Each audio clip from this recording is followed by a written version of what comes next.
Una agente del sheriff y el sheriff del pueblo salieron a patrullar el turno de noche en 1985 para seguir una pista rutinaria, pero nunca regresaron a la comisaría, lo que desencadenó uno de los casos de desaparición más largos de Cádiz. 16 años después, unos excursionistas se topan con una letrina abandonada en las montañas y miran dentro. Lo que ven en el fondo del pozo revela que los investigadores habían estado siguiendo la teoría equivocada desde el principio. El sol del atardecer proyectaba largas sombras sobre los desgastados edificios de Zahara de los Atunes, Cádiz, una remota ciudad fronteriza donde el vasto desierto de Chihuahua se extendía interminable hacia México. En 2001, la población de la ciudad apenas alcanzaba las 3.000 almas, lo que la convertía en el tipo de lugar donde todos sabían los asuntos de los demás y donde los secretos tenían una forma de supurar con el calor. El detective Simón Roldán estaba encorvado sobre su escritorio en la pequeña comisaría, revisando las declaraciones de los testigos de un caso reciente de desaparición. Una joven de 17 años había desaparecido hacía 3 días, y la pista ya se estaba perdiendo. Las luces fluorescentes zumbaban en lo alto mientras tomaba notas en los márgenes, su concentración era tan completa que no oyó los pasos apresurados por el pasillo hasta que el agente Martínez irrumpió por la puerta. El detective Martínez jadeaba, con el uniforme empapado de sudor a pesar del aire acondicionado. Acabamos de recibir una llamada de un guardabosques de la Sierra de Grazalema. Unos excursionistas encontraron un cadáver. Simón levantó la vista bruscamente. ¿Otra niña desaparecida? No, señor. Es un agente del orden uniformado, respondió Martínez. El cuerpo lleva mucho tiempo allí, pero está bien conservado, lo encontraron en una vieja letrina. Simón se levantó de inmediato, su silla rozando el suelo de linóleo. Pensaba en todas las posibilidades. Consígueme el expediente de la desaparición del sheriff Ramón Ulloa y la agente Laia Ortega en 1985. Es el único caso que tenemos de agentes desaparecidos. Podría estar relacionado. Los ojos de Martínez se abrieron de par en par al reconocerlo. Todos en el departamento sabían de ese caso, era el caso sin resolver más infame de Zahara de los Atunes. Enseguida, detective. Simón agarró su chaqueta y bajó las escaleras. La comisaría ya bullía de actividad, con los agentes moviéndose con determinación a medida que se corría la voz. Vio a la detective Clara Duval junto a la máquina de café y gritó: «Clara, tenemos un cuerpo en las montañas, posiblemente relacionado con el caso Ulloa Ortega. Te necesito conmigo». Duval, una mujer de mirada penetrante de unos 40 años, dejó inmediatamente su café. «Voy a buscar mis cosas». Simón se dirigió entonces a 2 ayudantes que revisaban equipo cerca de la armería. «Ayudante Cano, ayudante Marrón, ustedes también vienen». La diputada Débora Cano, una mujer rubia de unos 30 y tantos años, levantó la vista sorprendida. La diputada Teresa Marrón, algo más joven, con el pelo castaño rojizo recogido en un moño apretado, intercambió una mirada con su colega. Simón notó un intercambio de miradas entre ellas, un destello de inquietud, quizá incluso de miedo. Ahora recordaba, 16 años atrás, cuando el sheriff Ulloa y el agente Ortega desaparecieron, Débora y Teresa eran jóvenes oficiales que dieron testimonios preocupantes. Afirmaron que el sheriff Ulloa había sido inapropiado con ellas, haciéndoles insinuaciones indeseadas y creando un ambiente de trabajo hostil. No dijeron nada en ese momento, por miedo a las represalias, pero tras la desaparición del sheriff y el agente Ortega, finalmente dieron su declaración. La teoría predominante había sido que Ulloa había secuestrado a Ortega, posiblemente la había agredido o asesinado, y luego había huido, pero nunca se había encontrado a ninguna de las dos. El grupo se dirigió rápidamente a sus vehículos. Martínez reapareció con una gruesa carpeta manila, el expediente del caso sin resolver. Aquí tiene, detective. Todo lo que tenemos sobre la desaparición de 1985. Sube, le dijo Simón. Infórmame por el camino. Subieron a 2 patrullas, Simón y Martínez iban en la primera, con el expediente extendido sobre el regazo de Martínez. Al salir del estacionamiento de la comisaría y dirigirse hacia las montañas, el joven oficial empezó a leer. El sheriff Ramón Ulloa, de 42 años en el momento de la desaparición. La agente Laia Ortega, de 25. Trabajaban en el turno de noche el 15 de octubre de 1985. Fueron vistos por última vez saliendo de la comisaría para una patrulla rutinaria. Al no presentarse por la mañana, se desplegaron equipos de búsqueda. Su coche patrulla fue encontrado abandonado en la carretera al 2233, las llaves aún estaban puestas, sin señales de forcejeo. Simón se abría paso entre el escaso tráfico, con la mente ya pensando en posibles escenarios. ¿Qué hay de la investigación? Las extensas búsquedas en el desierto circundante no arrojaron resultados. El FBI intervino brevemente. Se sospechaba que tenían conexión con cárteles de la droga que operan en la zona. Entrevistas con lugareños revelaron que Ulloa y Ortega habían estado investigando rumores de niñas desaparecidas, posible tráfico de personas relacionado con operaciones transfronterizas. La noche de su desaparición, supuestamente planeaban visitar un bar llamado El Jilguero, conocido lugar de reunión de camioneros y contrabandistas. El paisaje cambió a medida que ascendían a la sierra de Grazalema. El matorral desértico dio paso a un terreno rocoso salpicado de enebros y pinos piñoneros. Simón tomó su teléfono y marcó un número que había guardado durante 16 años. Señora Ortega, le presento al detective Simón Roldán, de la comisaría de Zahara de los Atunes. La voz que respondió era más frágil de lo que recordaba, envejecida por 16 años de incertidumbre. Señora, llamo por el caso de su hija. Encontramos pruebas que podrían estar relacionadas. ¿Puede venir a la sierra de Grazalema? Enviaré agentes para que la escolten. La voz de María Sol Ortega se quebró por la emoción.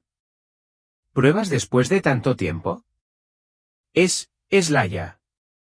Todavía no estamos seguros, señora, pero quería que lo supiera de inmediato. Los oficiales le explicarán todo. Tras finalizar la llamada, siguieron las coordenadas que les había proporcionado el guardabosques, girando hacia un camino de tierra en mal estado que serpenteaba hacia las montañas. El terreno se volvió cada vez más accidentado, y sus vehículos rebotaban sobre rocas y deslaves. Finalmente, vieron un camión del servicio de parques y dos figuras esperando junto al inicio de un sendero. El guardabosques que los recibió era un hombre curtido de unos 50 años. Detective Roldán, soy Vilutechkins. Los excursionistas están subiendo por este sendero con mi compañero. Hay que caminar unos 400 metros hasta el retrete. Reunieron su equipo y siguieron a Utechkins por un sendero angosto que parecía apenas utilizado. El sendero estaba cubierto de vegetación en algunos lugares y tenía rocas sueltas que hacían que el paso fuera peligroso. Tras 10 minutos de escalada, llegaron a un pequeño claro donde otro guardabosques se encontraba con una pareja de ancianos. El retrete de madera se alzaba al borde del claro, con sus tablas desgastadas y grises por el tiempo, y la puerta abierta revelando el oscuro interior. La anciana, vestida con equipo caro de senderismo, parecía pálida pero serena. Su esposo, un hombre en forma de unos 70 años, la rodeaba con el brazo. Soy el detective Roldán, dijo Simón. ¿Encontraron el cuerpo? La mujer asintió. Soy Ruth Donnelly y él es mi esposo Carl. Estábamos haciendo senderismo, probando una nueva ruta, un terreno más desafiante. Ya sabes cómo es cuando llegas a nuestra edad, quieres demostrar que aún tienes lo que necesitas. Esbozó una leve sonrisa. Necesitaba usar el baño después de nuestra larga subida, fue entonces cuando, se me cayeron las gafas, unas bifocales graduadas. Carl agregó, la llamé para que me ayudara a recuperarlos. Ruth continuó, Carl usó un palo para intentar sacarlos. El hoyo era profundo y estaba completamente oscuro, entonces vio algo que parecía cuero. Carl sacó su llavero, mostrando una pequeña linterna LED. Siempre llevo esto, una costumbre de mi época de ingeniero. Cuando lo alumbré, vi que era una bota, con un pie dentro. Fuimos inmediatamente a buscar a los guardabosques. El guardabosques Utechkins dio un paso al frente. Al llegar, retiramos con cuidado la tapa del inodoro para ver mejor. Fue entonces cuando vimos el uniforme, la placa y lo que parece ser un arma de servicio. No hemos alterado la escena más allá de esa inspección inicial. Simón se acercó a la letrina con Duval, ambos poniéndose guantes de látex. La estructura era típica de las instalaciones remotas, una sencilla caja de madera con un banco sobre un pozo profundo. Pero al escudriñar la oscuridad de abajo, la linterna de Simón iluminó algo que lo dejó sin aliento. El cuerpo era parcialmente visible entre capas de desechos disecados, la sequedad de la montaña había momificado partes de los restos, preservando detalles que deberían haberse perdido en el tiempo. Se veía claramente un uniforme de sheriff, junto con una placa deslustrada y la culata de un revólver que sobresalía de una funda de cuero. Simón dijo: «Llamen a un equipo forense y a algunos trabajadores con el equipo adecuado. Tendremos que desmantelar parte de la estructura». Mientras esperaban personal adicional, Simón preguntó a los guardabosques sobre la historia de la letrina. «Este sendero fue abandonado oficialmente en 1992», explicó Utechkins. «Formaciones rocosas inestables, riesgo de deslizamientos de tierra, dejamos de mantenerlo, incluyendo estas instalaciones. Sinceramente, me sorprende que esta gente haya llegado hasta aquí, las marcas del sendero se quitaron hace años». «Lo vimos en un viejo mapa topográfico», admitió Carl. «Pensamos que sería una aventura». El equipo forense llegó en menos de una hora, acompañado de personal con herramientas y equipo de protección. Desmontaron cuidadosamente el suelo de madera que rodeaba la tapa del inodoro, creando una abertura más grande. El proceso fue lento y meticuloso, cada tabla se retiró con cuidado para preservar cualquier posible evidencia. Cuando finalmente extrajeron el cuerpo, el equipo forense quedó asombrado por su estado. La doctora Patricia Chen, médico forense, se agachó junto a los restos. Las condiciones áridas de aquí, combinadas con el ambiente anaeróbico de una fosa sellada, crearon las condiciones perfectas para una momificación parcial. Las capas de desechos se asentaron y se compostaron con el paso de los años, lo que incluso ayudó a preservar ciertos tejidos. Examinó cuidadosamente la placa, usando un cepillo suave para limpiar los residuos. «El número aún es legible», leyó en voz alta. Simón sintió un nudo en el estómago al comprobar Martínez el número de placa del sheriff Ulloa en el expediente. «Ese es, el número de placa del sheriff Ulloa», susurró Martínez. Las implicaciones impactaron a todos al mismo tiempo. Si era el sheriff Ulloa, entonces todo lo que creíamos sobre el caso estaba equivocado. Simón notó que los agentes Cano y Marrow se apartaban del grupo, ambos visiblemente conmocionados. Las lágrimas corrían por el rostro de Débora, y Teresa se abrazaba como si tuviera frío, a pesar del calor de la tarde. El sonido de otro vehículo que se acercaba llamó la atención de Simón. María Sol Ortega salió de una patrulla, apoyada por un joven agente. 16 años de esperanza y temor la habían envejecido, pero su mirada seguía siendo aguda, seguía buscando. «Señora Ortega», dijo Simón, encontrándola antes de que pudiera acercarse a la escena. «Necesito prepararla. Encontramos un cuerpo, pero no es de Laia». La esperanza y la desesperación se reflejaban en su expresión. «¿No es Laia? Entonces, ¿quién?» «Parece ser el sheriff Ulloa. Lleva aquí, en esta letrina, probablemente desde la noche en que desaparecieron». A María Sol le fallaron las piernas, y Simón la ayudó a subirse a una roca donde pudiera sentarse. «Si esto le pasó a Ari, ¿qué le pasó a mi bebé? Dios mío. ¿Qué le habrá pasado?» «Esto lo cambia todo en el caso», dijo Simón con suavidad. «No sabemos quién lo hizo. Podría haber sido otra persona, o podría haber sido él», dudó, reacio a mencionar la posibilidad de que Laia estuviera involucrada. «No», dijo María Sol con firmeza, leyéndole el pensamiento. Mi hija era una buena agente. Tenía un corazón bondadoso y creía en la justicia. En todo caso, es otra víctima. Alguien les hizo esto a ambos. Simón se volvió hacia los guardabosques. ¿Cuántas letrinas como esta hay por estas montañas? Udechkins pensó un momento. En senderos abandonados, quizá una docena en un radio de 8 kilómetros. Más si contamos los que están en senderos activos. Quiero que los equipos de búsqueda revisen cada uno, ordenó Simón. Si alguien dejó un cuerpo aquí, podría haber usado otros sitios. Esta persona, o grupo, conocía la zona, sabía que esta letrina estaba abandonada y rara vez se accedía a ella. Estaban tan desesperados que usaron este método en lugar de enterrar el cuerpo como es debido. Volvió a estudiar la escena. Quizás pensaron que la fosa sería reparada y que el cuerpo desaparecería en el sistema de gestión de residuos. Pero el rastro estaba abandonado, así que nunca ocurrió. El equipo forense empacó cuidadosamente las pruebas y tomó muestras a pesar de la contaminación. Simón notó que los agentes Cano y Marrow seguían separados, abrazados y llorando.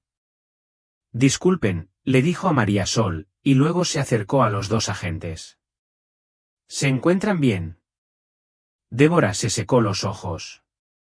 Es que, verlo así, incluso después de lo que nos hizo, qué inapropiado. Nadie merece esto. Teresa añadió con voz temblorosa, es impactante. Me trae todos esos recuerdos. Simón los observó con atención. Algo extraño en su reacción, pero no pudo identificar qué. ¿Por qué no se van a casa y se toman unos días para procesar esto? Los contactaré si necesitamos algo. Asintieron agradecidos y se dirigieron por el sendero con otro agente. Simón regresó al lado de María Sol.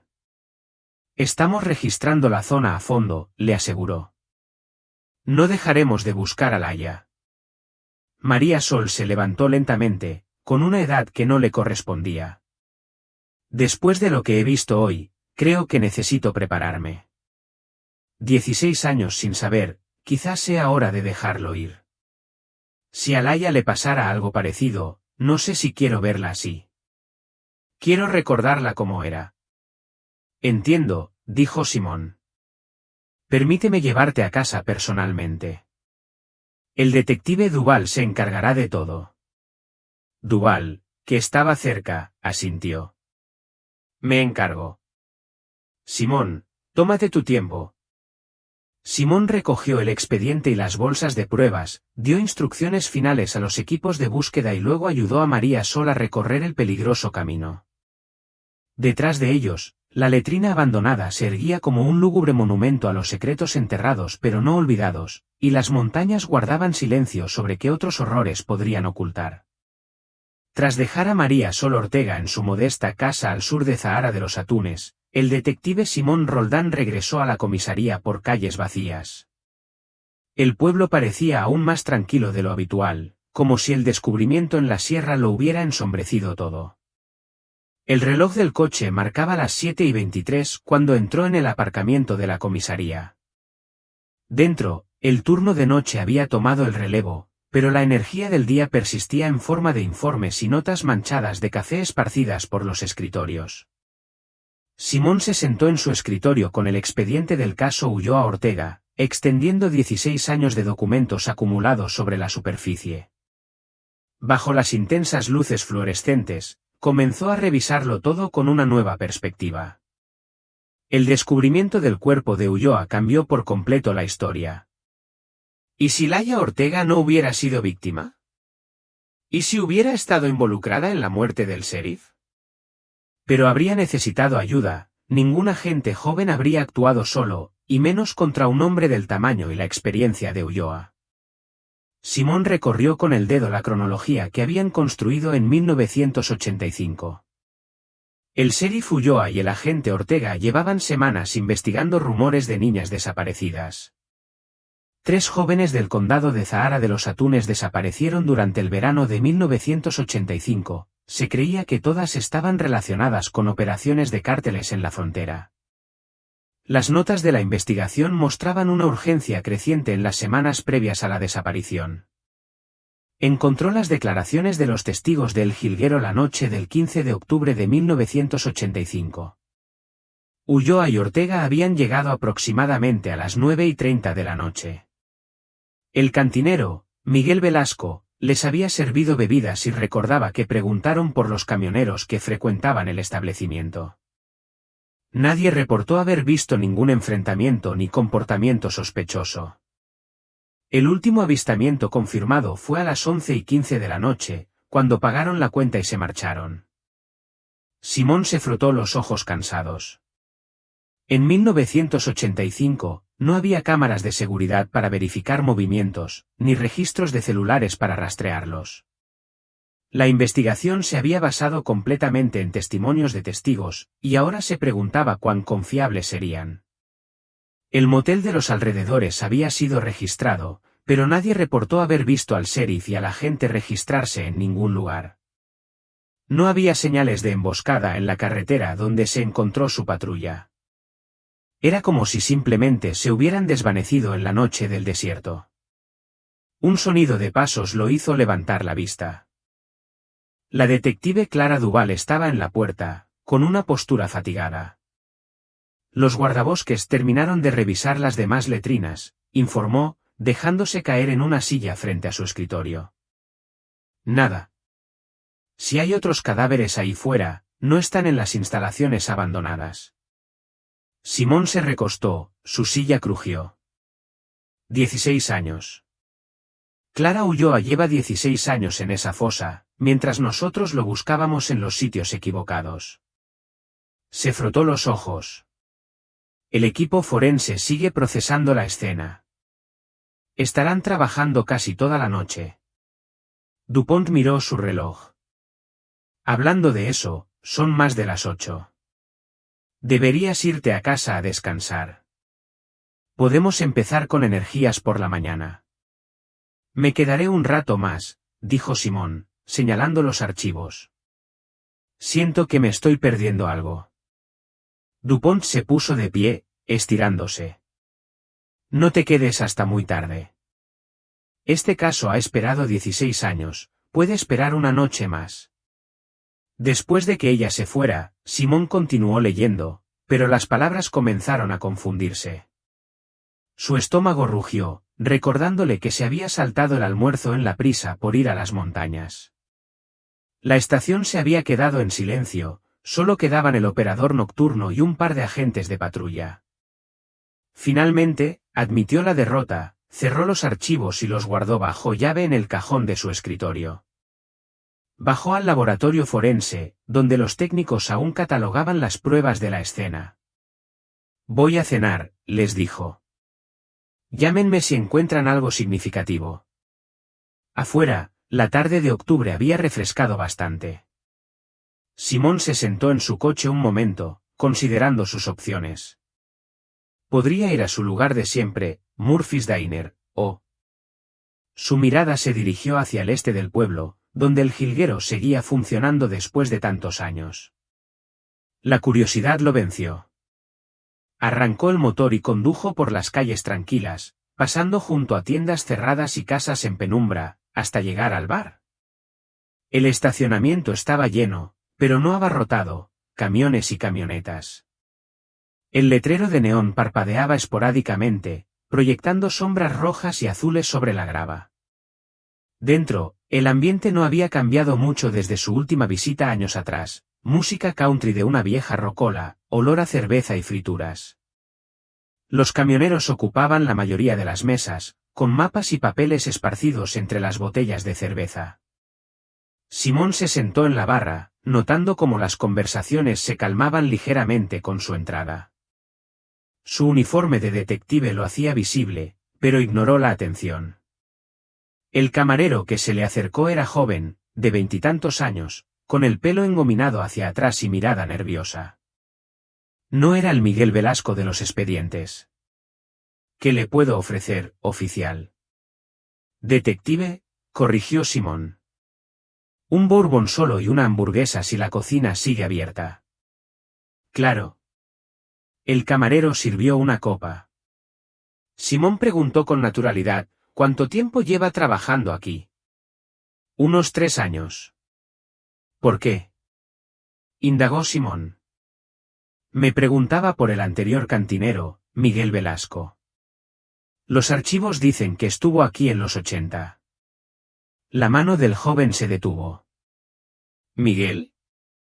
Renunció hace unos 10 años, un día se fue. ¿Sabes dónde fue? Nadie lo sabe. Se mudó de su casa en Elm Street y no dejó una nueva dirección. El dueño intentó localizarlo para recuperar su último sueldo, pero fue como si hubiera desaparecido. El camarero le pasó el bourbon. Te prepararé esa hamburguesa. Simón dio un sorbo a su bebida y observó el local. La mayoría de los clientes parecían conductores de larga distancia, camioneros que cruzaban la frontera con frecuencia. Cuando el camarero regresó, Simón preguntó, ¿estos tipos vienen principalmente de México? La respuesta del camarero fue evasiva. Algunos de México, otros locales. Recibimos camiones de empresas de productos agrícolas, plantas de fabricación, ese tipo de cosas. Simón notó cómo la mirada del hombre se dirigía a una mesa en la esquina, donde 4 hombres estaban sentados encorvados sobre sus cervezas. Más clientes lo miraban constantemente, sobre todo los que habían llegado después. El peso de sus miradas le erizó el vello de la nuca. Simón terminó su comida, dejó el dinero en efectivo en la barra y se dirigió a la puerta.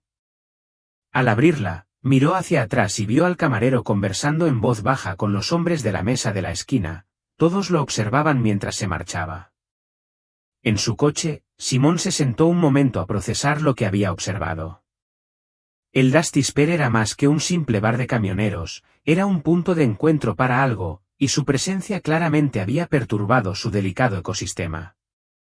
Arrancó el motor, sintiéndose inquieto al salir del estacionamiento, ya con la intención de regresar con refuerzos para hacer preguntas más directas. Dentro de su coche, Simón encendió la luz del techo y buscó el expediente que había traído. Hojeó las declaraciones de los testigos hasta encontrar la antigua dirección de Miguel Velasco de 1985, 59 Cedar Avenue, al este del pueblo, no lejos del bar. Mañana lo comprobaría con Dupont, a ver si algún vecino lo recordaba o sabía dónde había ido. En ese momento, sin embargo, el agotamiento se estaba apoderando de él, la adrenalina del descubrimiento de la montaña estaba dando paso a la fatiga. Simón salió del estacionamiento del Dusty Spur y giró hacia el oeste, rumbo a casa. Las calles estaban casi vacías a esa hora, solo se veía alguna camioneta o furgoneta de reparto nocturna. Había recorrido unos 3 kilómetros cuando vio los faros en el retrovisor, un sedán oscuro, quizá un Ford o un Chevy, que lo seguía a una distancia de unos 3 coches. No había nada raro en eso, era una calle principal que atravesaba el pueblo. Pero cuando Simón giró a la izquierda hacia la calle Mosquet, el sedán también giró. 2 vueltas más hacia la tercera avenida, y de nuevo el coche lo siguió. Apretó las manos sobre el volante, 20 años de trabajo policial le habían enseñado a confiar en su instinto, y ahora mismo, cada instinto le gritaba que lo estaban siguiendo. Podría pedir refuerzos, pero ¿qué reportaría? ¿Un coche que siguiera la misma ruta? Necesitaba estar seguro. La gasolinera Chevron de la calle Palm seguía abierta, sus luces blancas y nítidas formaban una isla de luz en la oscuridad. Simón entró bruscamente en el aparcamiento sin poner el intermitente, deteniéndose frente a un surtidor como si necesitara gasolina. Miró atentamente los retrovisores. El sedán redujo la velocidad al acercarse y luego siguió adelante sin girar. Simón vislumbró al conductor, un hombre hispano, con la gorra de béisbol baja y el rostro oculto. El coche era un Chevrolet Malibu azul oscuro, modelo de finales de los 90. No pudo distinguir la matrícula en la oscuridad. Simón se sentó en la gasolinera durante 5 minutos, fingiendo mirar su teléfono mientras observaba la carretera. Cuando el Malibú no dio la vuelta, finalmente se relajó un poco, probablemente por la paranoia del bar. Regresó a Palm Street y continuó hacia casa, siguiendo su ruta habitual. 10 minutos después, al girar hacia su calle, se quedó sin aliento. Allí estaba, el mismo Malibú azul oscuro, aparcado a 3 casas de la suya.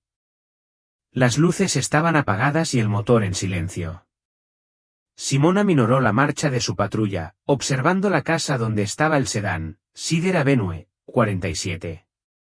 Todas las ventanas estaban oscuras, sin luz en el porche, sin señales de vida.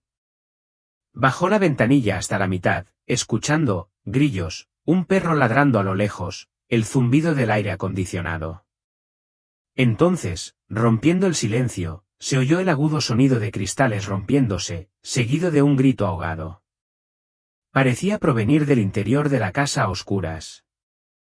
Simón tomó su radio. Unidad 23 a despachar, estoy en el 47 de Cedar Avenue. Se oyeron cristales rotos y gritos dentro de la residencia. Estoy realizando una verificación de bienestar. Copia, Unidad 23. ¿Hay refuerzos disponibles si se necesitan? Esperando, respondió Simón, aunque sabía que la unidad más cercana estaba probablemente a 15 minutos de distancia.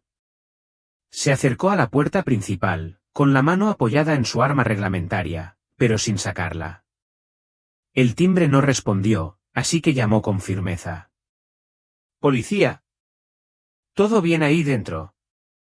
Se oyeron pasos desde adentro, y la puerta se abrió para revelar a un hombre de unos 40 años, hispano, con vaqueros y camiseta blanca.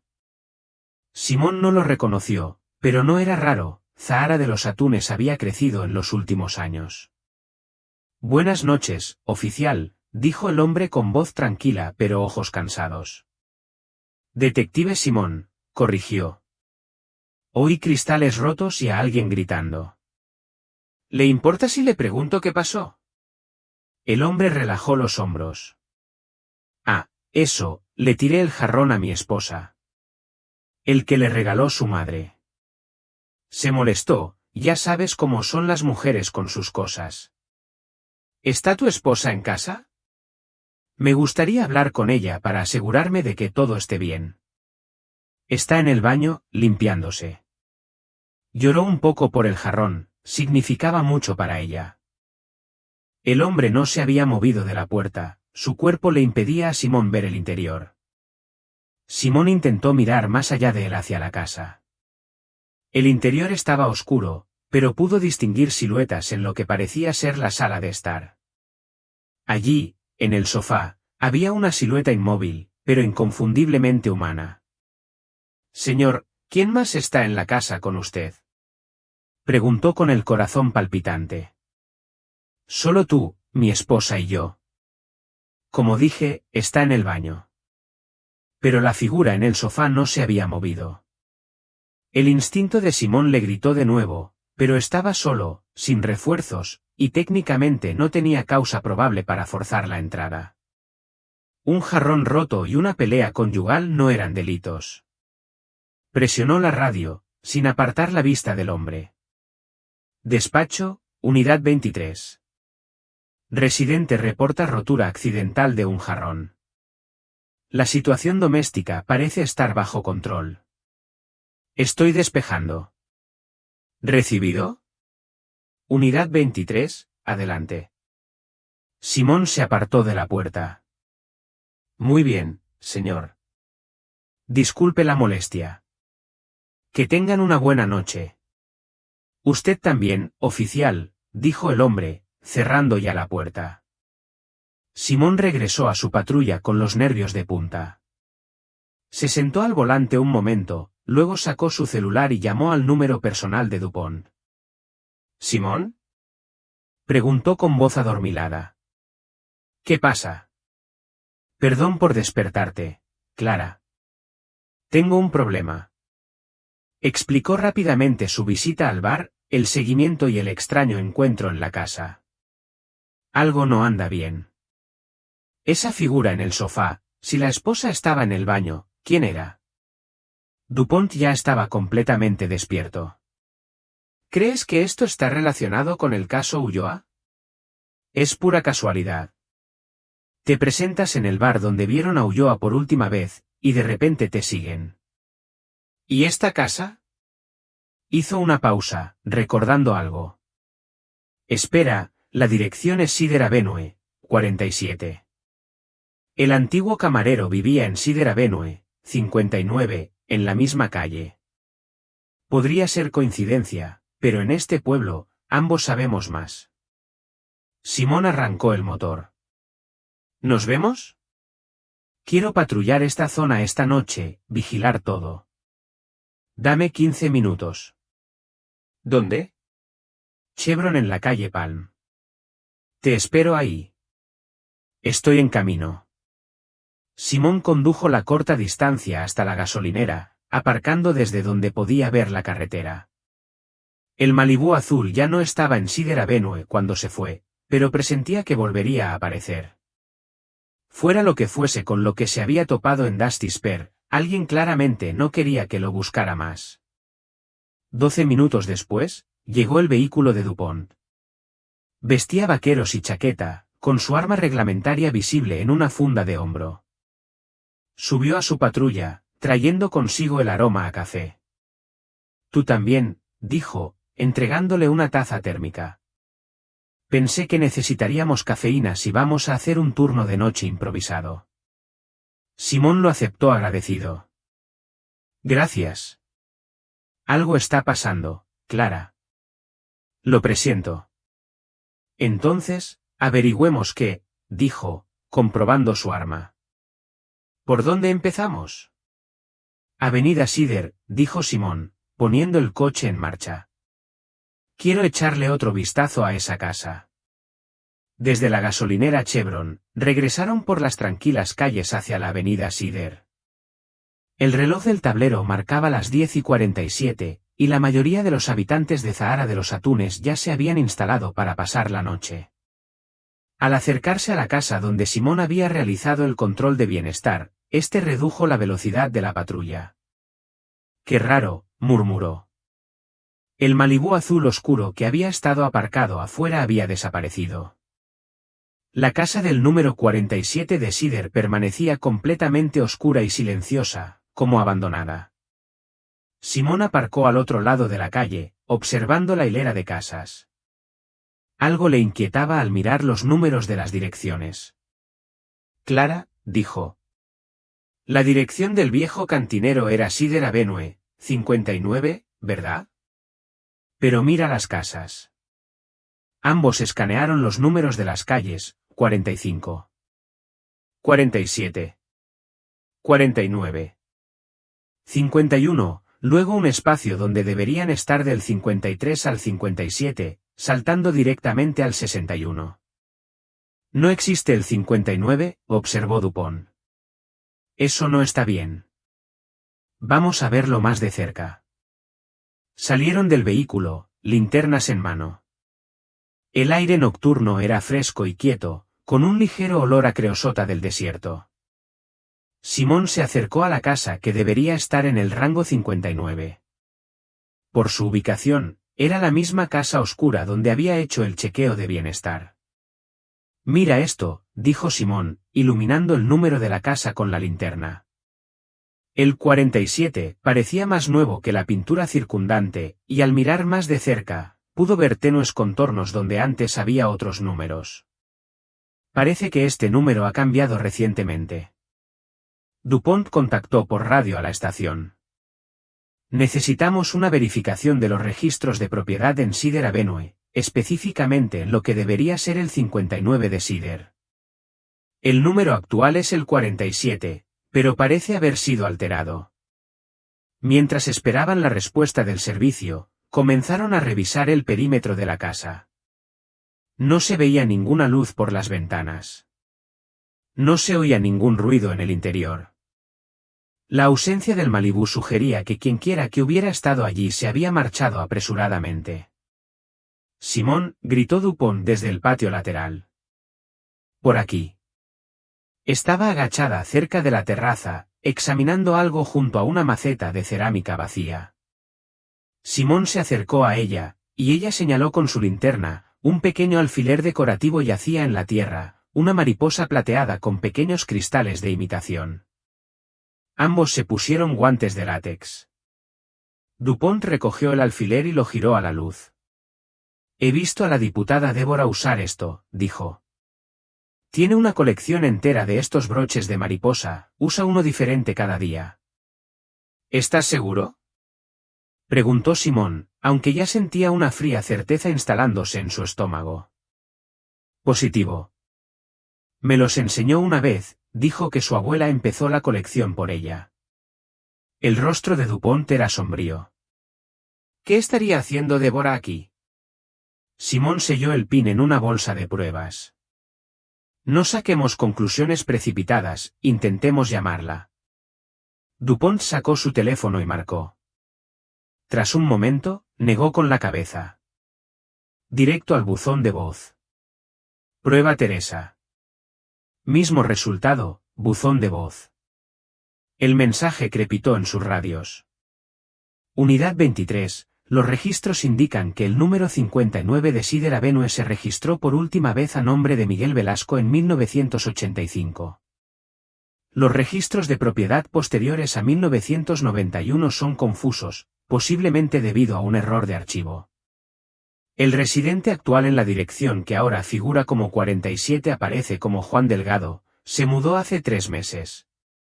Hace 3 meses, repitió Simón. Lo suficientemente reciente como para sospechar, sobre todo por el cambio de número de casa.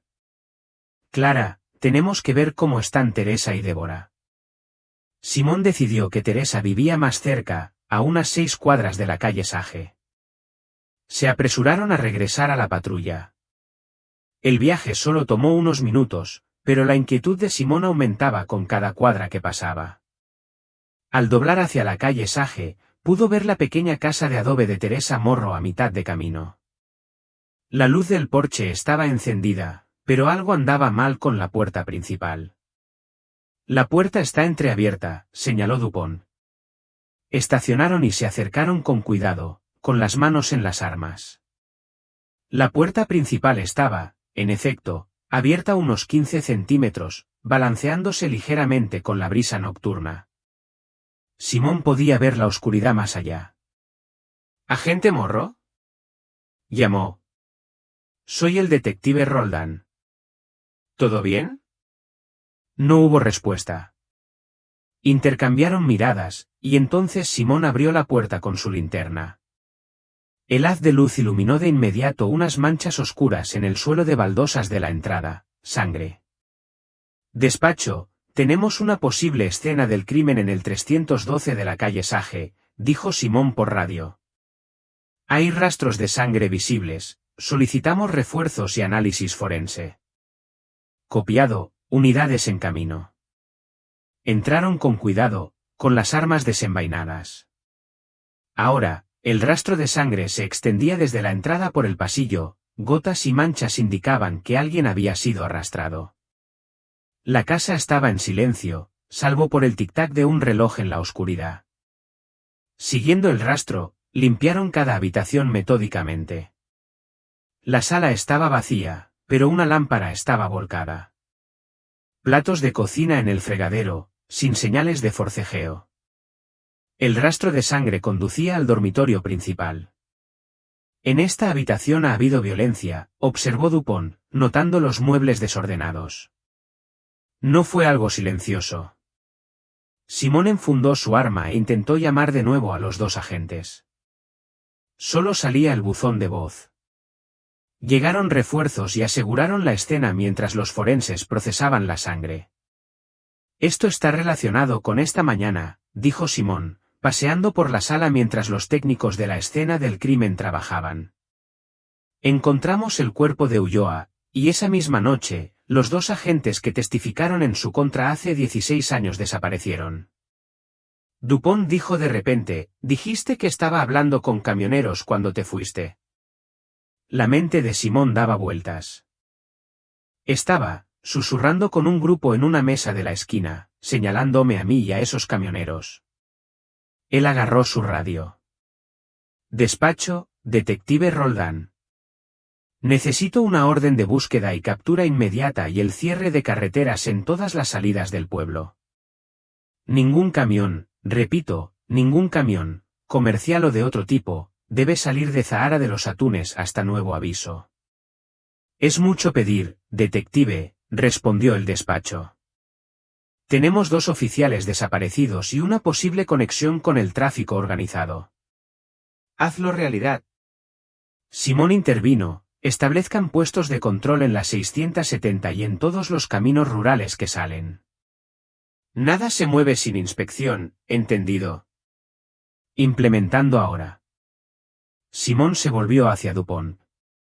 Esos camioneros del bar saben algo, y si intentan irse del pueblo con Débora y Teresa, tenemos que darnos prisa. Dupont terminó su café. El Dastisberg, ¿verdad?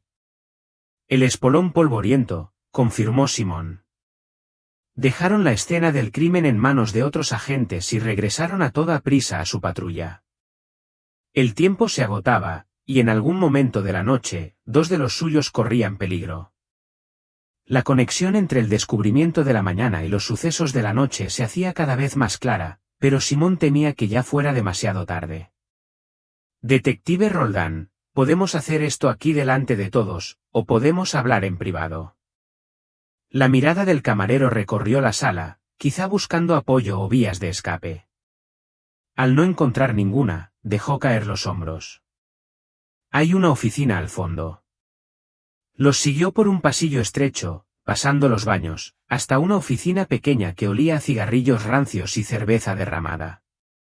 Archivadores metálicos cubrían una pared, y un escritorio repleto de recibos y facturas ocupaba la mayor parte del espacio.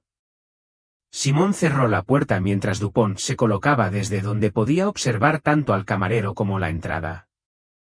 ¿Cómo te llamas?, empezó Simón. Carlos. Carlos Mendoza.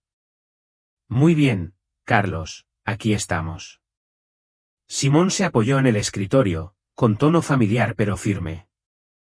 Hemos estado investigando la desaparición de mujeres jóvenes en el condado de Zahara de los Atunes.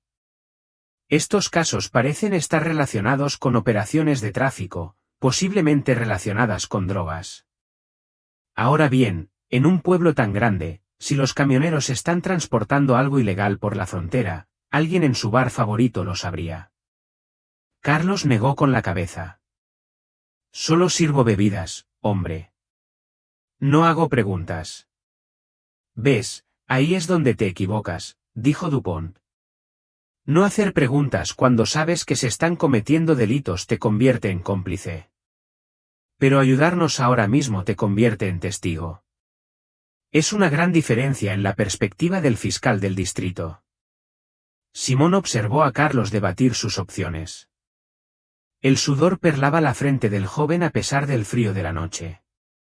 Puedes estar del lado correcto de esto, insistió Simón, o cuando te conectemos con estas redes de tráfico, y lo haremos, caerás con todos los demás. Tú decides. La resistencia de Carlos finalmente se derrumbó. Bueno. Mira, no lo sé todo. En mi trabajo, me pagan extra para vigilar a la policía, a la DEA, a cualquier oficial que entre. Cuando alguien como tú aparece, se supone que debo avisar a cierta gente. ¿Qué personas?, preguntó Simón. Hay un grupo de camioneros, pero no camioneros normales. Vienen de Ceuta. Carlos se secó la cara con un trapo. Ceuta, Chihuahua, aclaró Dupont. Justo al otro lado de la frontera. ¿Cómo se llaman? Los oí usar, los transportistas, a veces, los transportes. Muy original, ¿verdad? Carlos intentó esbozar una débil sonrisa que se apagó enseguida. Vienen quizás 2 veces por semana. Siempre con camiones diferentes, pero con el mismo grupo de gente. ¿Qué transportan?, preguntó Simón, aunque sospechaba que ya lo sabía. Carlos miró al suelo. Nunca pregunté directamente, no se hacen esas preguntas si se quiere seguir respirando. Pero corren rumores. ¿Qué tipo de rumores? Drogas, obviamente, todo el mundo lo sabe. Pero a veces, hizo una pausa, como si cobrara valor, a veces los veía con mujeres jóvenes. No prostitutas del otro lado de la frontera, sino con chicas estadounidenses. Iban en las camionetas con aspecto de estar asustadas o drogadas. Traté de no darme cuenta, añadió Carlos. Simón sintió que se le apretaba la mandíbula. ¿Y nunca pensaste en informarle esto a quién? Carlos replicó con repentina energía, ¿creen que son los primeros policías que pasaron por aquí? Había otros que lo sabían, a quienes probablemente les pagaban por hacérselos de la vista gorda. ¿Cómo iba a saber en quién confiar? Eso hizo reflexionar a Simón. La conexión entre Débora y Teresa se hacía cada vez más evidente. ¿Guardan drogas aquí?, preguntó Dupont. No, lo juro por mi madre, nada de drogas en el bar. No es lo mío. Solo observo e informo. Eso es todo. Simón intercambió una mirada con Dupont. El camarero era un personaje de poca monta, un engranaje de una maquinaria mayor, pero podría ser la clave para encontrar a los agentes desaparecidos. ¿Vas a venir a la comisaría?, decidió Simón. Necesitamos una declaración completa, y nos vas a ayudar a identificar a estos camioneros a partir de fotos. Carlos asintió con tristeza. Estoy arrestado. Eso depende de tu ayuda, dijo Dupont. Ahora mismo eres testigo. Sigue cooperando y así seguirás. Acompañaron a Carlos a la salida, pasando por el bar principal. Varios clientes ya se habían marchado, y los que quedaban evitaban mirarlos con esmero. Dos agentes uniformados los recibieron en la puerta para llevar a Carlos a la comisaría. Afuera, Simón se comunicó inmediatamente por radio, coordinando con varias agencias. La patrulla fronteriza necesita revisar las cámaras de los camiones que han cruzado en las últimas horas. Los agentes del puesto de control necesitan descripciones de los vehículos de Ceuta. Con urgencia, comuníquenme una línea directa con la policía de Ceuta. Se comunicó con las oficinas locales de la DEA y el FBI. Tenemos un posible tráfico internacional de ciudadanos estadounidenses en peligro inminente. Mientras regresaban a toda prisa a su vehículo, Dupont ya estaba hablando por teléfono con los supervisores del cruce fronterizo. El tiempo apremiaba, cada minuto que pasaba alejaba a Débora y Teresa de su alcance, hundiéndolas aún más en una pesadilla que, al parecer, llevaba años operando bajo sus narices. Si cruzaron antes de la orden de alejamiento, dijo Dupont mientras conducían, ya podrían estar en Ceuta. Entonces nosotros le seguimos, dijo Simón con tristeza. El trayecto hasta el cruce fronterizo duró 15 minutos. Simón exigió al máximo la patrulla mientras Dupont coordinaba con varias agencias por radio y teléfono. El puente internacional Zahara de los Atunes Ceuta se alzaba imponente, sus luces creaban un amanecer artificial en la oscuridad del desierto. La seguridad fronteriza había instalado controles adicionales a petición de Simón. Un agente lo recibió en el puesto de control con el rostro sombrío. Detective Roldán, dijo el agente. Revisamos la grabación. Un camión Freightliner cruzó a las 11:02, unos 8 minutos antes de que se emitiera su orden de búsqueda. Matrícula mexicana registrada a nombre de una naviera en Ceuta. Simón confirmó. ¿Cuál es el procedimiento de persecución? El agente le entregó una tableta que mostraba las imágenes del cruce. El FBI y la DEA ya se están coordinando con sus homólogos mexicanos. Dado que esto implica un posible secuestro de agentes del orden estadounidenses, usted operará bajo los protocolos de iniciativa bilateral. La Policía Federal Mexicana tiene jurisdicción, pero usted puede observar y asistir. En cuestión de minutos, se formó un convoy, agentes del FBI en camionetas negras, vehículos de la DEA y varias unidades de la Policía Federal Mexicana que cruzaron para escoltarlos. El papeleo se agilizó. Desde 2001, la cooperación entre las agencias tras el Tratado de Libre Comercio de América del Norte seguía evolucionando, pero el secuestro de oficiales estadounidenses activó los protocolos de emergencia. Al cruzar el puente, el Río Grande se extendía como una franja oscura. Simón sintió el peso de dejar la jurisdicción estadounidense en México. Serían huéspedes, dependientes de la cooperación de sus homólogos. Del lado de Ceuta, lo recibió el capitán Roberto Hernández, comandante de la Policía Federal Mexicana. Oficial veterano de Sienes Canosas, hablaba un inglés excelente. Detective Roldán, asintió Hernández. Hemos estado rastreando el vehículo. Nuestras unidades de vigilancia lo siguieron hasta la calle Rivadavia, en la zona rosa, la zona roja. Dupont tradujo innecesariamente. La camioneta está estacionada afuera de la Rosa de Fuego. Es un establecimiento conocido con conexiones con el cártel. Hemos estado construyendo un caso, pero aún no nos hemos movido. La expresión de Hernández era severa.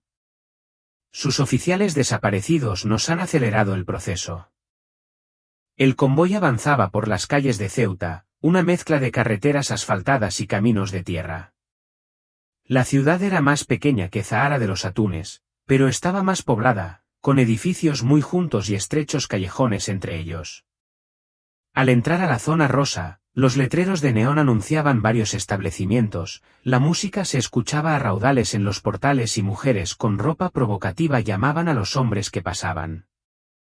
La calle Rivadavia era corta y recta, llena de burdeles y salones de masaje.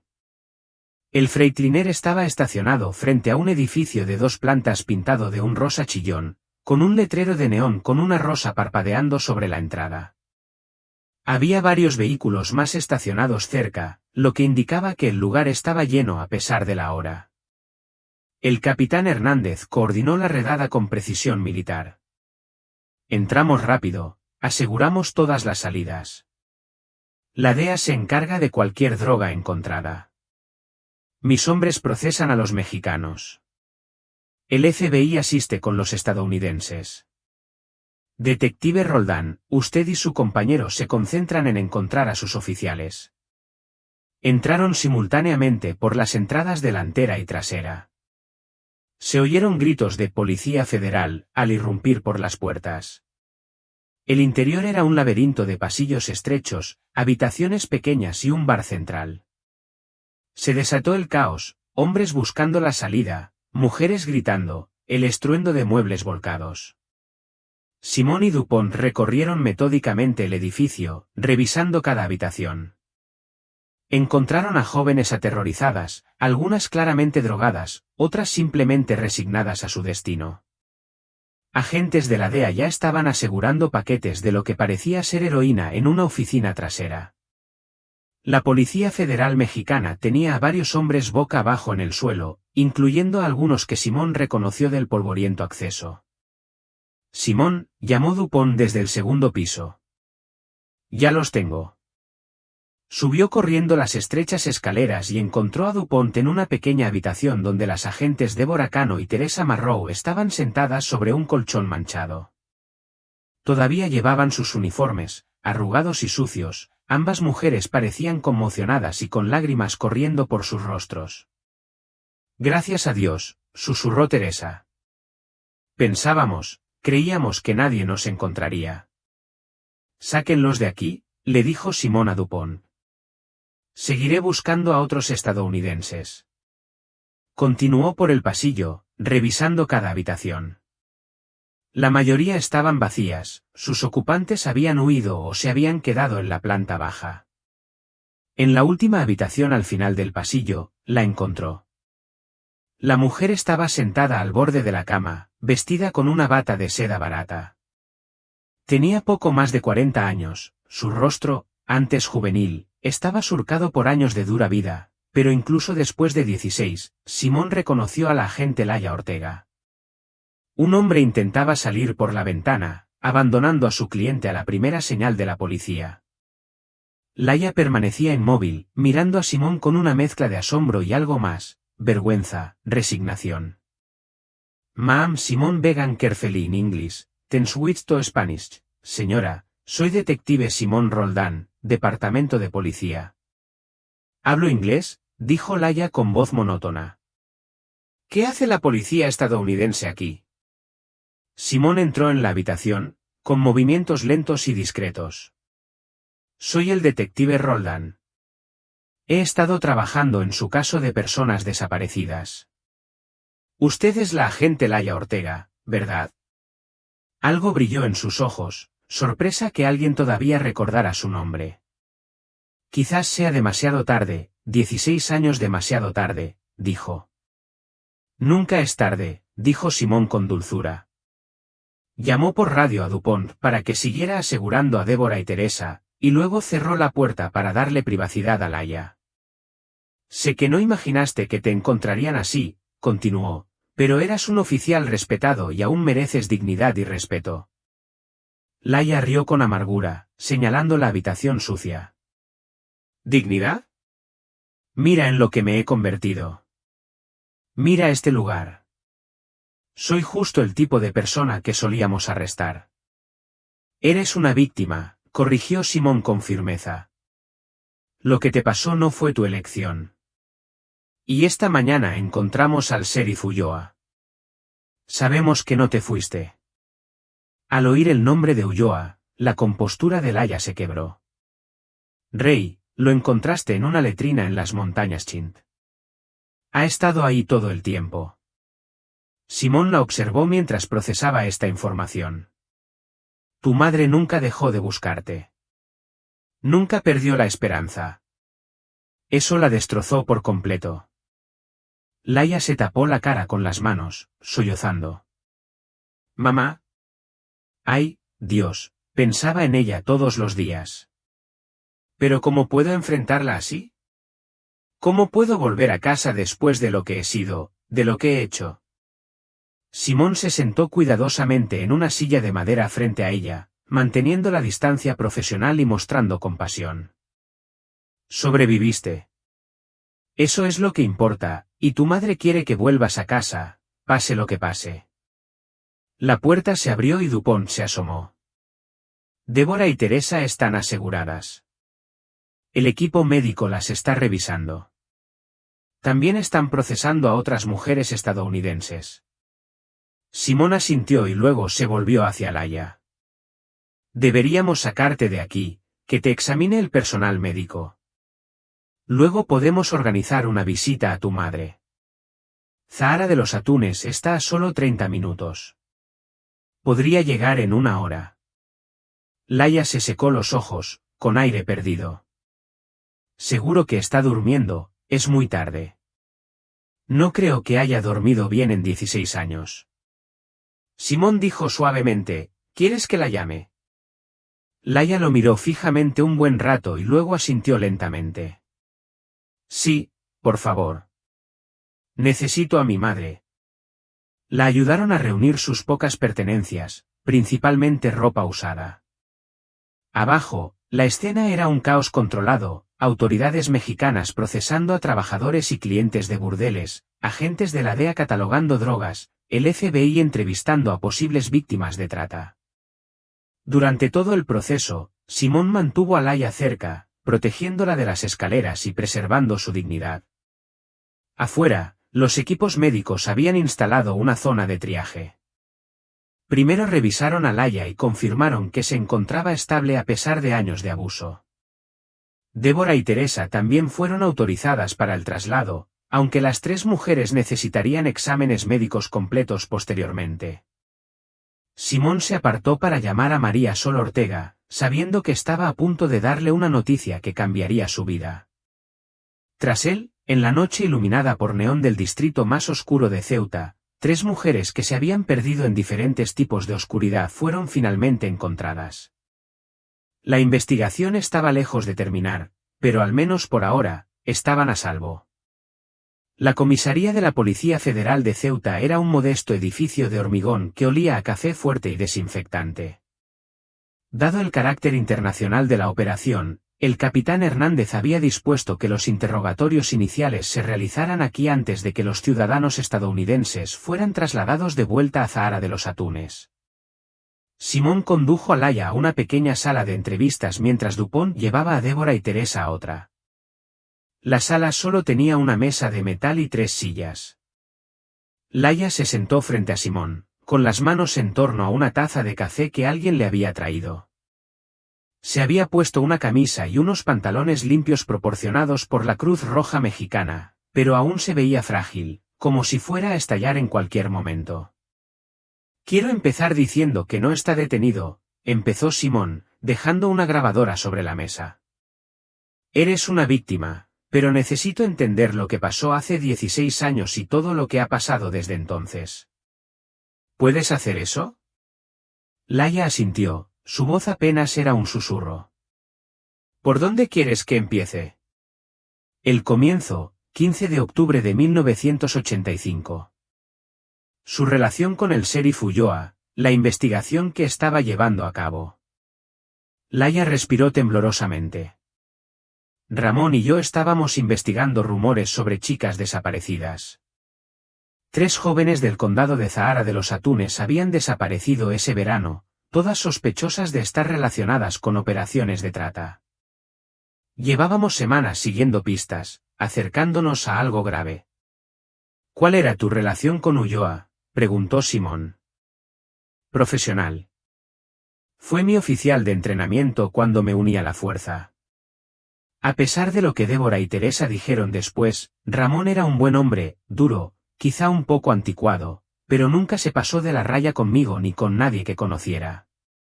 Hizo una pausa, tomando un sorbo de café. Esa noche, al terminar nuestro turno, decidimos ir a ver el Dusty Per Saloon. Nuestro informante dijo que los camioneros de allí podrían saber algo sobre las chicas desaparecidas. Simón se inclinó hacia adelante. Cuéntame qué pasó en el bar. Llegamos sobre las 9:30. El lugar estaba lleno de gente, muchos camioneros.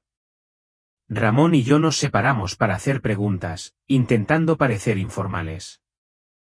Estaba hablando con unos conductores cerca de la mesa de billar cuando Ramón me llamó a la barra. Nos había pedido cervezas a ambos y nos dijo que debíamos integrarnos. Su rostro se ensombreció con el recuerdo. Apenas habíamos probado nuestras bebidas cuando empecé a sentirme mareada. Ramón también. Lo vi agarrado a la barra, intentando mantenerse en pie. ¿Te drogaron? Probablemente rohypnol o algo similar. Para cuando nos dimos cuenta de lo que estaba pasando, ya era demasiado tarde. Salimos a trompicones, intentando llegar a nuestra patrulla, pero nos estaban esperando. ¿Quién estaba esperando?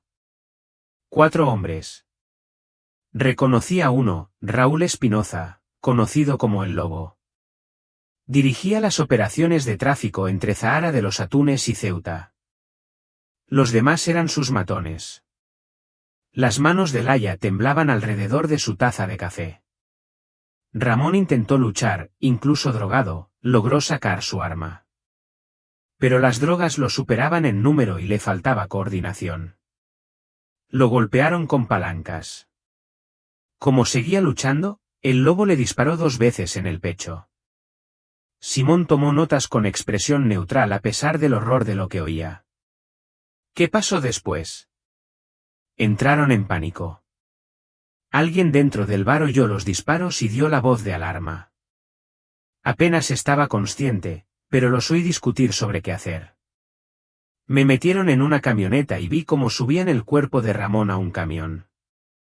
¿Fue entonces cuando llegó otra patrulla, Débora y Teresa?, preguntó Simón. Laia asintió. Estaban respondiendo a la llamada de disparos. Pero en lugar de arrestar a nadie, vi a el Lobo hablando con ellos. Incluso drogado, pude oír fragmentos de la conversación: dinero extra, protección, culpar al sheriff. Estaban haciendo un trato. Simón sintió que todo encajaba. Así que Débora y Teresa ya estaban involucradas en el cártel. No lo creo, no antes de esa noche. Pero el Lobo era astuto. Sabía que estaban desesperados por dinero, todos en la comisaría sabían de las deudas de juego de Débora y de las facturas médicas del hijo de Teresa. Les hizo una oferta irresistible. Ayudaron a encubrir el asesinato. Les dieron tiempo a los hombres de El Lobo para limpiar la escena y escapar. Después, debieron de ayudar a tirar el cuerpo de Ramón en esa letrina, pensando que lo limpiarían y desaparecería. Luego inventaron la historia de que Ramón los acosaba, haciéndolo parecer el malo que probablemente se fugaría conmigo. Simón asimiló esta información, coincidía con lo que Dupont probablemente oía de Débora y Teresa en la otra habitación. ¿Qué te pasó después de esa noche? La compostura de Laia finalmente se quebró. Me llevaron a Ceuta, quemaron mi DNI, me tuvieron sedada durante semanas. ¿Lo que hicieron? No pudo continuar ni un instante. Me destrozaron física, mental y sexualmente. Para cuando se me pasó el efecto de las drogas y comprendí dónde estaba demasiado traumatizada para luchar. Me rebautizaron Lucía y me pusieron a trabajar en su burdel. Durante 16 años nunca intentaste escapar. Su voz era amarga. No tenía identificación, ni dinero, ni forma de demostrar quién era. El burdel estaba vigilado constantemente. Otras chicas que intentaban escapar eran golpeadas o asesinadas como ejemplo. Después de un tiempo, después de años de esa vida, empiezas a creer que te lo mereces. Que esto es lo que eres ahora. Simón señaló, el escándalo en torno al supuesto acoso de Ulloa eclipsó todo lo demás. Añadió, el Lobo se jactó de eso una vez, de lo bien que había salido todo. Todos estaban tan concentrados en que el sheriff era un depredador que nadie los buscó con demasiada atención. Un golpe en la puerta los interrumpió. Dupont entró con una carpeta, con expresión sombría. Se la entregó a Simón, quien leyó rápidamente. Débora Cano lo ha confesado todo, las deudas de juego que se habían descontrolado, el trato con el Lobo, ayudar a deshacerse del cuerpo de Ulloa. Simón leyó en voz alta la declaración de Teresa, la desesperación los llevó a pagar los tratamientos de leucemia de su hijo. Se convencieron de que Ulloa se lo merecía. O nos ayudan o desaparecen como los demás, eso les dijo el Lobo esta mañana cuando encontraron el cuerpo de Ramón. Sabían que todo había terminado. Laia susurró, debieron haber intentado rescindir su acuerdo con el cártel y los atraparon por las molestias. Simón confirmó, el cártel no podía arriesgarse a que hablaran. Otro golpe, un oficial mexicano les informó en español que la madre de Laia había llegado. Simón vio que Laia palidecía. Está aquí, dijo Dupont. Los agentes fronterizos le agilizaron el cruce. Lleva 16 años esperando este momento. Simón se puso de pie. Antes de salir, el equipo médico debería examinarlos adecuadamente. Luego, les asignaremos una custodia protectora, un lugar seguro mientras preparamos el caso contra el Lobo y su organización. Salieron de la sala de entrevistas hacia la comisaría principal. Al otro lado de la sala, Simón vio a Débora y Teresa siendo procesadas por las autoridades mexicanas antes de ser trasladadas de regreso a Zahara de los Atunes. Ambas mujeres mantenían la cabeza gacha, sin poder mirar a nadie a los ojos. Entonces Simón la vio, María Sol Ortega, de pie cerca de la entrada, agarrando un pequeño bolso. 16 años de dolor y esperanza la habían envejecido, pero su mirada seguía siendo aguda, aún inquisitiva. Al ver a Laia, se llevó la mano a la boca. Mi Aris. Mi hija, eres tú. Laia dio un paso vacilante hacia adelante. Mamá, lo siento mucho. Estoy tan sucia, tan rota. No merezco ser agente de la ley. Ni siquiera pude protegerme a mí misma, como podría proteger a nadie más. He hecho cosas terribles, me he convertido en el tipo de persona que solíamos arrestar. Pero María Sol ya se movía, cruzando la habitación a pasos rápidos para abrazar a su hija. No, no, mi hija. Nada de lo que pasó fue culpa tuya. Eres mi hija y te quiero pase lo que pase. Podemos empezar de nuevo. Hay gente que nos ayudará. Se abrazaron, 16 años de separación disolviéndose en lágrimas. A su alrededor, Policías endurecidos se apartaron para darles privacidad, más de uno se secó las lágrimas.